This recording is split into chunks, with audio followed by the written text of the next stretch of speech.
From the artist of the One Punch Man manga, Murata, stating he's not sure who was stronger between Orochi and Golden S way back in the day, to the implication that Black S was intending to face Orochi in a duel after the Hero Association was defeated, these two monsters have been singled out as the top contenders for the strongest threat in the Monster Association, and they could almost be called rivals narratively. But who would actually come out on top if they did have the opportunity to fight each other? The Monster King, Orochi, or the perfect fusion, Platinum S? Orochi is a character I've gone over in the past a couple times, and others have also given their input on his strength, but I still think there are a few more things to say, and in this video I'll also aim to present a few details, which I am betting will come as a surprise. With regard to Orochi's general lore, I think most of us are familiar with the vast array of statements placing the Monster King above the cadres. However, what I think some people miss is just the sheer amount and quantity of these statements. Goketsu, a monster so strong he can one-shot dragon-level threats and whose defeat genuinely shakes Gyoro, has admitted that Orochi is the undisputed strongest monster on the planet. Gyoro, who can read power levels, claims Orochi is the ultimate creature on some ultimate cars level energy, implying him to be above any of the monsters she's aware of, and Orochi is still searching for his worthy sacrifice even when he has an entire buffet of dragon-level monsters in front of him, which would mean he doesn't view any of the cadres as worthy for his resurrection, and it takes someone beating 3 of the strongest cadres with ease for a person to qualify as someone worthy of Orochi's attention. On top of this, Gyoro claims she can't even fathom his strength or monstrousness depending on what translation you go with, and she believes Orochi to be capable of combating the likes of Tatsumaki and King, who everyone believes at this point to have one-shot Elder Centipede, a monster so large and so strong that a combination of Bang and Bomb, 2 top-tier combatants who were easily near the top echelon of S-Class, had no shot of taking him down by Bomb's own admission and by Gyoro's assessment. Gyoro also believes that only she can take on Tatsumaki one-on-one out of all of the cadres, then gets bodied because she didn't know the depths of her power, and still thinks even then that Orochi would have no trouble dealing with Tatsumaki, placing him multiple levels above the executives. Moreover, another top-level cadre submits to Orochi as well, and we explicitly know he only submits to beings of higher power than his own. All of this easily places Orochi multiple tiers higher than the regular cast of cadres, but what most don't often bring up is that all of this, every single one of these statements, is in reference to a vastly suppressed Orochi, who is specifically donning a mask and hiding his true power so well that even psychos can't detect it. Everything I've said so far is for the most part in reference to Orochi's masked, suppressed state, as none of the people making these statements have any clue of his real power. But do we have any way to quantify just how much stronger Orochi is at full power than this masked version of himself? Maybe. Psychos, who is so strong she makes Gyoro look like nothing in comparison, and possibly scales to Master Orochi since she was confident that she could beat Tatsumaki and maybe even King after drinking her elixir. And to her knowledge, King beat Orochi, and she is still going in guns blazing with this elixir amp, showing that she possibly might consider herself to be on suppressed Orochi's level at least, if not superior, allegedly ready to make everyone fear her, which would probably include King, who she believes just beat Orochi. So Psychos with the elixir amp might be comparable to suppressed Orochi, if not greater. This is important because after Orochi comes back from the brink of death as literal mush, Psychos is astonished by his power and blatantly asks when did he gain such strength. He begins overpowering her consciousness, and if it wasn't for the help of God, he probably would have taken control of the fusion. At this point, Orochi has been reduced to only his heart, and all he's done to power up is devouring lots of extremely weak monsters who are absolutely not even a percentage of the original Orochi's power or mass. The fact that Psychos is surprised and directly compares this literal mush to Master Orochi and says he's stronger than before would likely imply that this, again, literal mush, might very well be stronger than suppressed Master Orochi from before, meaning that he was possibly hiding away so much power in his masked form that he was weaker than just his full power heart with some flesh added to it. Even Mush Orochi's showings kind of support this, as he does way better against Tatsumaki than Psychos did. Granted, this is partly due to his weird biology and him being spread out across all the walls, but it is still something to keep in mind. If you believe this to be true, this would make all of those statements from before even more impressive, as everyone perceived Orochi to be tiers above the cadres while he was actively nerfing himself that much. This would also help explain the absolutely ludicrous gap in power that seems to exist between the cadres and Orochi crossverse scaling wise. I won't be relying on calculations on this video, as this is supposed to be a narrative analysis within the series itself, but I am briefly going to mention that Orochi at full power can pull a section of the Earth's core, and moving this much mass through the layers of the Earth is very impressive, usually being calculated at small planet level. Compare that to other monsters blowing up cities or carving canyons with their strongest moves, and the sheer gap in scale becomes apparent. Whereas Rover can cause an earthquake across a section of City Z, Orochi causes an earthquake so vast that you need to view it from space to encompass it. And this is just his tail's vacuuming force, his actual attacks should logically carry much greater power. This is kind of a little bit of a tangent, and I don't believe the gap to be that massive, as I've gone over in other videos, but it would still help explain the ginormous chasm that seems to exist between Orochi tier characters and the cadres. Tangent aside, now imagine what Orochi's full power might look like. Orochi's strongest attack, the Gaia Cannon, named after the primordial goddess who is the personification of the earth itself, clashes with Saitama's serious squirt gun and cancels it out, as the stream does not reach Orochi himself. He did technically cancel out a serious move from Saitama, though of course the move was very silly and definitely not Saitama's full power or anything of the sort. Still, I feel it's worth mentioning. We'll get into Orochi's moveset and some other noteworthy things later, but that should be all for the basics. Black S has always been a contender for the strongest of the cadres, and from the very beginning he's been highlighted as the one who is willing, and maybe even eager to face Orochi in combat, in stark contrast to other top-tier cadres like Uketsu. Murata, the artist of the manga, has even stated in one of his streams that Black S would not be afraid when witnessing Orochi's full power due to the numbers he has. When it comes to his showings, this monster can single-handedly hold off and pressure half of the S-class and topple cities with tsunamis.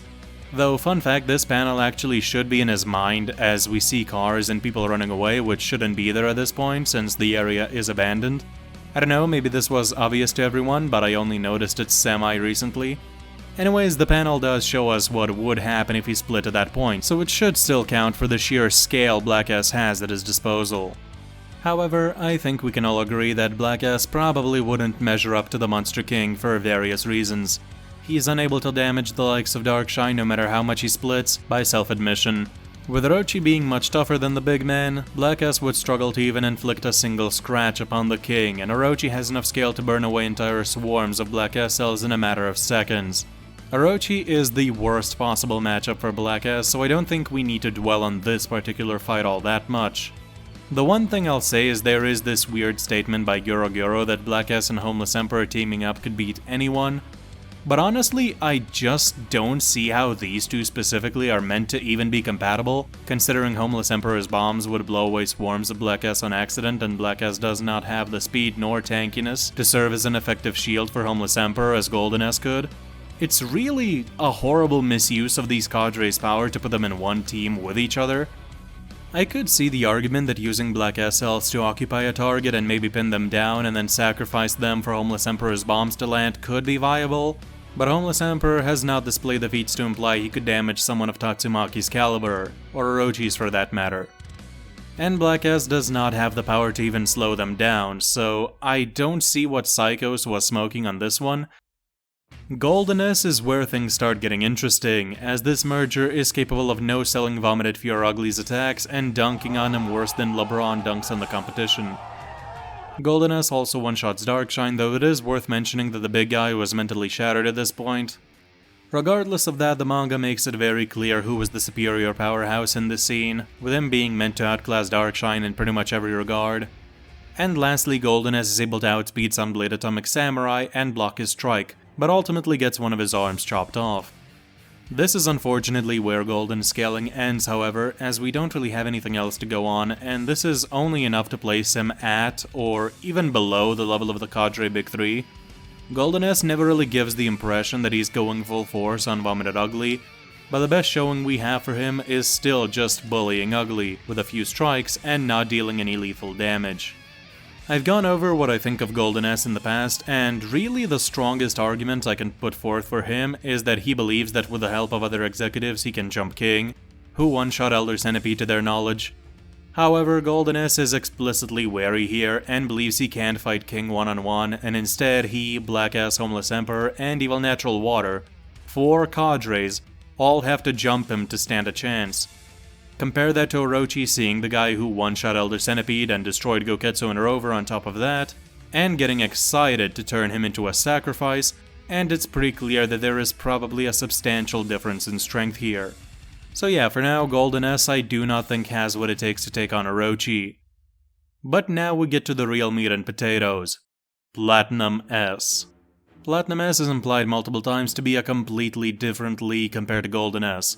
For starters, he is stated to be the true form of Black S, a perfect, flawless fusion, the most powerful the monster can get, all of which by proxy implies that Golden S was flawed and imperfect in comparison. Atomic Samurai, who just fought Golden S, takes one look at Platinum S and is astonished by his aura. And this is right after he saw Golden S up close and said no such things. If Platinum and Golden S were the same strength-wise, then why would Kamikaze suddenly only now notice this insane aura? Atomic Samurai also just blatantly goes he can get even stronger when Golden S starts fusing into Platinum, and again this just seems like the writer spoon-feeding us information that yes, Platinum S is indeed stronger than Golden. On top of all of this, Platinum S implies that Flashy Flash is the strongest human he's ever fought, placing the ninja above Sunblade Atomic Samurai, who could cut Golden S's arm. Platinum S then proceeds to bully Flash and put him on a t-shirt, showing what he would likely do to Golden S by proxy. Then we have Golden S being wary of King, and Black S monologuing to himself that King views all the monsters present, including Golden S, as nothing more than ants. By the instant Platinum S is born, he is confident he can be this man who, in Platinum's own mind, considered Golden S an ant. Not to mention Golden's best feat is failing to kill Vomited Ugly with a barrage of attacks. Meanwhile, Platinum S, while arguably suppressed, trades blows with Garo, who kicked a hole straight through an arguably stronger Ugly. Golden S may not have been fully going all out on Ugly, but we can scale him off of what he may or may not be capable of on some vague guesswork.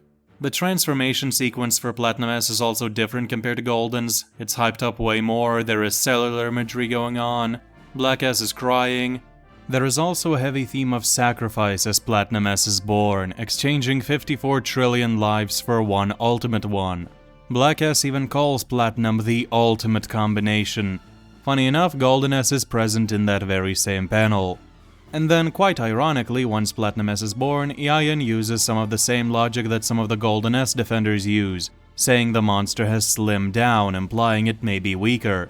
And then, in that very same page, as if to disprove that, we pan down to Atomic Samurai looking at the monster with a seriously concerned expression and remarking his aura is immense. It is literally the anime trope of the villain becoming smaller in their ultimate form, but being stronger than ever before. Child Emperor also calls Platinum S the monster's top form. Platinum S literally calls this his perfect form, perfect cell style. P is for priceless, the look upon your faces. And just in general, you do have to wonder, would the writers really place this many statements into the story for Platinum S being superior to Golden S in every way imaginable, if it wasn't the case? Like, you really have to think about it. There are just way too many statements and showings placing Platinum S an entire league above Golden S to try to argue otherwise in my eyes. Even just using basic logic, a character themed after gold gets a whole power-up scene with everyone hyping it up, and upgrades to platinum, a metal which almost always is seen as superior to gold.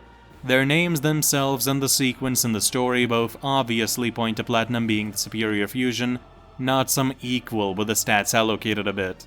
I've seen people going to pretty insane lengths to downplay Platinum S, like for example using the fact that he didn't instantly one-shot Puri Puri Prisoner with his head antenna, to somehow say he is weaker than Golden S because he was obviously going all out in this shot. Villains have not held back on heroes at all, at any point in any anime ever. Do I even need to humor this argument? I'm straight up like, I'm not sure if I should even talk about this. Like, What? Sorry, maybe that was a bit harsh, but I kinda needed to get that off my chest. And apologies for the tangent, but you'd be shocked at how often I see this debate come up to this day. Even with that, there is still not really a ton of evidence we have for Platinum S measuring up to Orochi. The best you could do scaling-wise is saying he should be a one-shot tier above Elder Centipede, since he was confident he could beat King, who beat Elder Centipede in one attack. But Orochi looked at a guy who easily destroyed 3 Elder Centipede level combatants, and only got excited at the prospect of fighting him. Garo, right after facing Bang one-on-one, goes on to fight Flashy Flash and Platinum S, and the fused monster does not immediately outperform his opponents, even being shown to have veins and gritted teeth when clashing with Flashy Flash, and he even resorted to using a named defensive move to get out of Flashy Flash's flurry. That said, it is very clearly stated and shown that Platinum S and Garo have sped up immensely after Flash went down, and Platinum S ate those punches from Flashy Flash right to the face and took 0 damage. So Platinum S does definitely scale pretty high above the hero, but by how much isn't exactly known, as Platinum S did look a bit pressed in these panels, but this is a topic I plan to cover further in depth in an upcoming video. For now, just going off of raw feats and statements from the start of the manga to the point that Platinum S gets defeated, Platinum S should not have the capacity to reach Orochi tier in strength. I'll talk about speed and how the battle would actually go later, but for now, if Platinum S can't damage Orochi at all, then speed won't really help him win. However, there are precisely 2 ways to possibly get Platinum strength there. I'll cover the weaker of the 2 arguments before moving to the ultimate trump card Platinum S may have. Firstly, there have been several author statements from Murata about Golden S and Orochi. Specifically, when asked who would win between the 2, he said he wasn't sure and he would ask one, but he did give the skill advantage to Orochi. In another instance, one himself said Tatsumaki in perfect shape would defeat Golden S, possibly implying that Tatsumaki would need to be in perfect health to pull off that win, implying that Golden S might be a threat even to her. Both of these statements are very impressive, but there are several key issues with this way of thinking in my eyes. Firstly, in the manga, Platinum S does most of the things that Golden S did in the webcomic, so I honestly feel like the statements should apply to him rather than manga Golden S, which is why I'm doing this section here. But regardless, these statements were made years and years ago, back when Golden S wasn't even close to appearing in the manga. And plans change over time.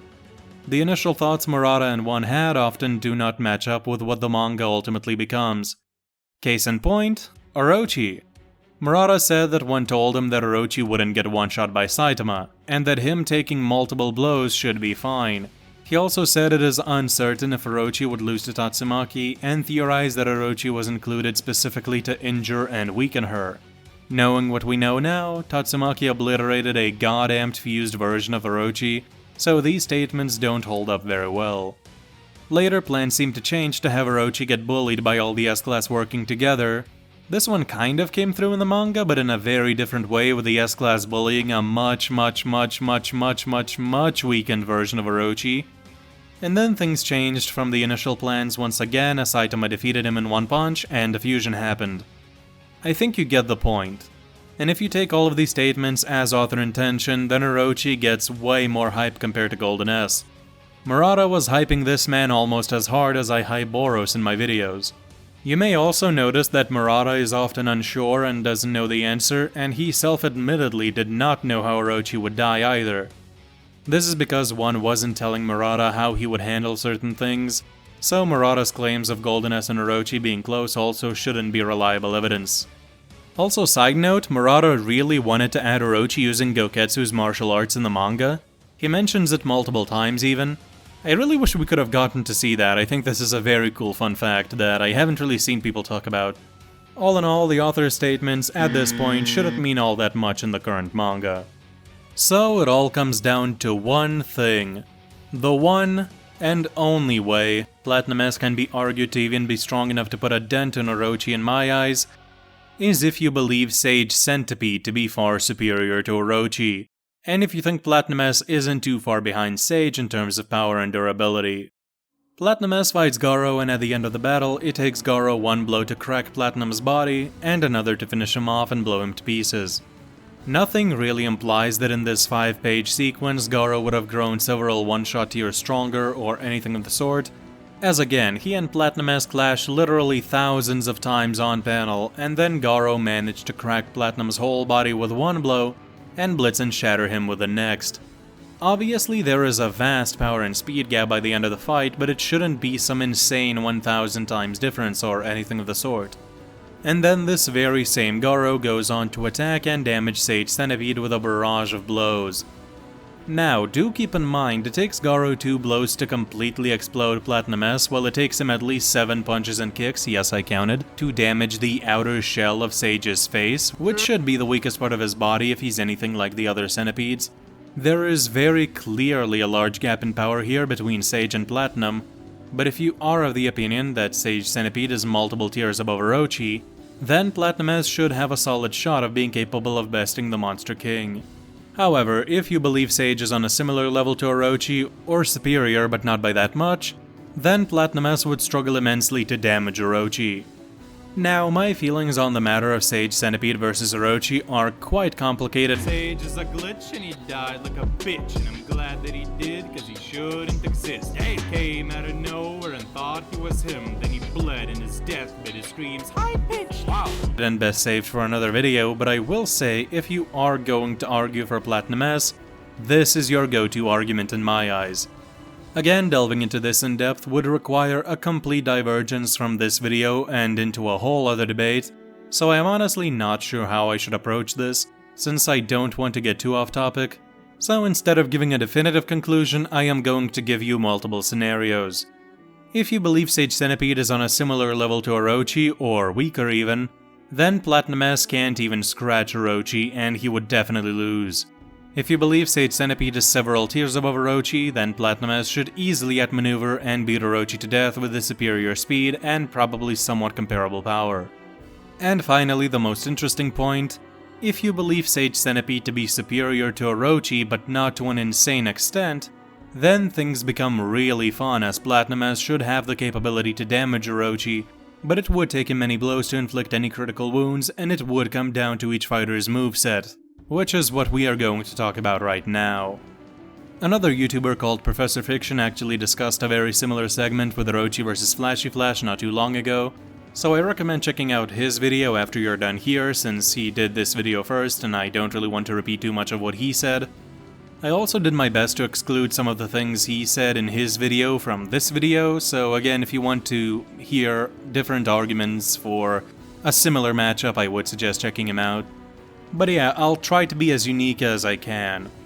Just as Murata said way back in the day, Platinum S relies purely on speed and power, while Orochi is more skillful and has better techniques. I will say you could possibly argue Platinum S is pretty skilled in hand-to-hand combat, given that he fought Flashy Flash and Garo on even footing, both of whom are very skilled combatants, but that's about the best we can give him, and it's not like he was executing some godlike techniques on them. His speed and strength still carried him through that fight for the most part. Orochi, on the other hand, is a prodigy on a similar level to early Garo, possibly even superior, who could adapt to opponents and read their moves extremely well. Orochi also mastered the water stream from Garo at just a glance, and Murata went out of his way to confirm that his technique is just as good as Garo's at the time. At the time, he could easily deflect blows that were implied to be able to kill, or at least severely maim him on a single strike, and that was several forms ago, with Garo gaining greater mastery of martial arts with each fight he has. Orochi also has many dragons and horns he can send out to cover many angles and fire breath attacks that, when not suppressed to an insane degree as during the Garo fight, should be able to cover a vast area and potentially harm or slow down Platinum S. Orochi can shapeshift and morph his body in all sorts of ways. He also has keen perception, as he notices Saitama's strength and abnormal traits very quickly and goes for his strongest move right away. Not to mention, Orochi seems to have a healing factor as well. And while Orochi is definitely not as fast as Platinum S, he is also no slowpoke by any means. Orochi, while extremely suppressed in an already suppressed state, can casually blitz a monster with perception ability so strong he claims to be able to dodge lightspeed attacks. He should also easily outscale any cadre besides Platinum S speed-wise, placing him above the likes of Homeless Emperor, who is faster than Pure Ugly, who can react to full power Darkshine, and arguably outsped Atomic too, since he had to be saved from that punch, though that one is a little debatable. Flashy Flash in the recent arc also easily outspeeds Hellfire and Gale, who have had extra training and are confident they could beat Flashy Flash from the Monster Association arc.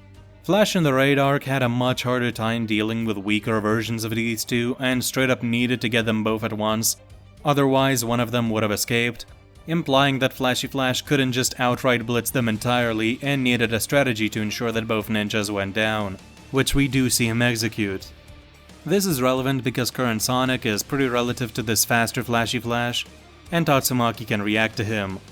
Orochi definitely shouldn't be as fast as Tatsumaki, but he should scale to at least a portion of her.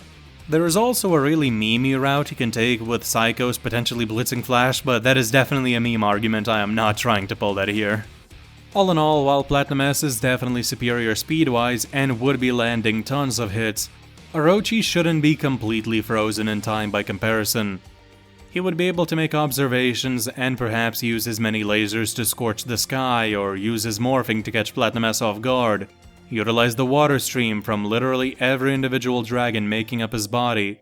He could probably adapt to have hundreds of small hands all over his body deflecting every blow with the water stream, unironically from what we've seen, since he has reactive evolution, adaptation, and body morphing. Combined with his healing factor and immense size and durability, Orochi could most likely pick up on patterns from Platinum S and eventually catch him slipping enough times to deal lethal wounds.